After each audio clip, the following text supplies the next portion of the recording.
The Gonzalez family just arrived in Canada as convention refugees a few months ago. They're looking to rent a new apartment. Ms. Gonzalez decides to ask her settlement advisor at her community center for help. She wants to know what her rights and responsibilities as a tenant would be to avoid being exploited by her landlord.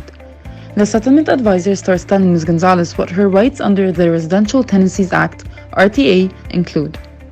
Before you rent, you have the right not to be discriminated against based on your race, religion, sex, age, sexual orientation, marital status, family status, or disability, and you are responsible for agreeing on the rent amount with your landlord.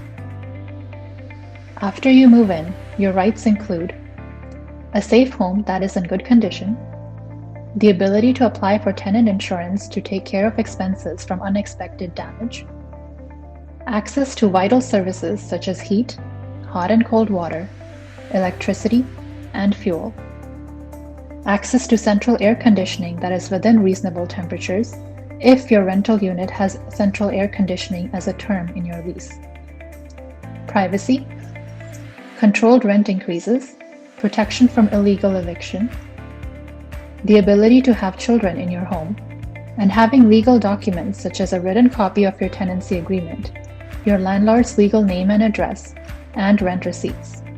Your landlord can only ask you for 1 month's rent if you pay rent monthly, or 1 week's if you pay rent weekly. It is illegal for them to ask you for any more than that.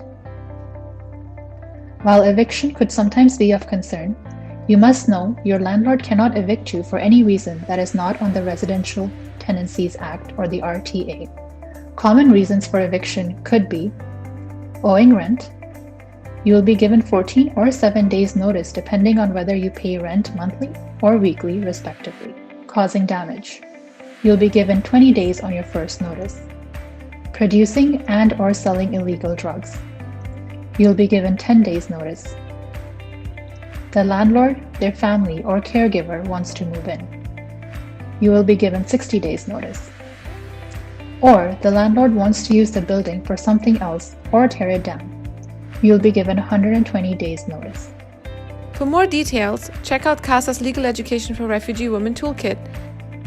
The toolkit is available in 4 languages and its infographics are available in 8. This toolkit does not serve as legal advice. Funded by Law Foundation of Ontario.